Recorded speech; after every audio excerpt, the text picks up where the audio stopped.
As Donald Trump soars to the top of the national polling in the Republican primary, he's hurting all the other candidates, obviously. But the two in particular that I think he's really undercutting are Jeb Bush and Scott Walker. Bush, because Bush was the frontrunner, and the logic of a Bush candidacy was always that he was most likely to win, he was most likely to get the nomination, he had the greatest resources, and that you don't want to trip a guy up on the way to the nomination. You don't want him limping into the finals and taking the nomination, winning it in a squeaker. You want someone with a mandate and a procession who can really go in there and hit the general election running. Victory was really its own rationale for Bush. And yet now Trump is taking that away. And suddenly Bush doesn't look like the front runner among the pygmies. He looks like a pygmy.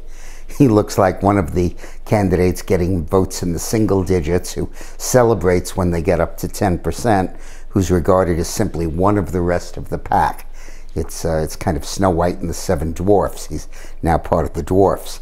And the status of being the front runner and the anointed one was so important to the Bush campaign in its fundraising, in the treatment of the candidate, in the candidate's own mind, I suspect, that losing it to Trump is going to be very, very debilitating.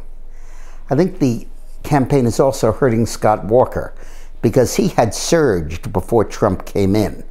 Walker's problem was to separate himself from the other conservative senators and governors out there, Marco Rubio, Ted Cruz, and Ron Paul.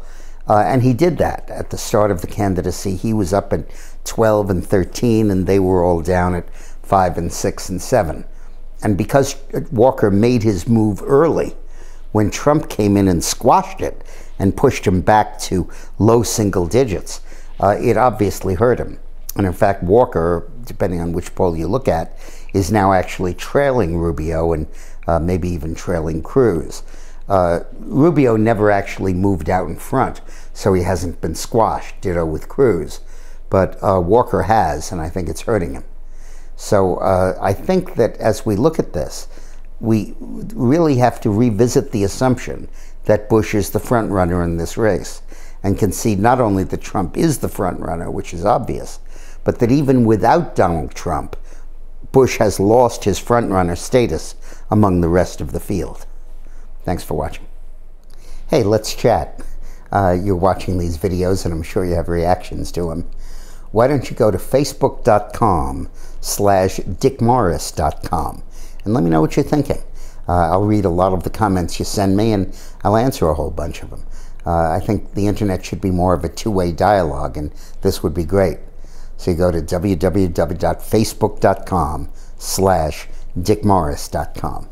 Thanks for watching. I'll see you there.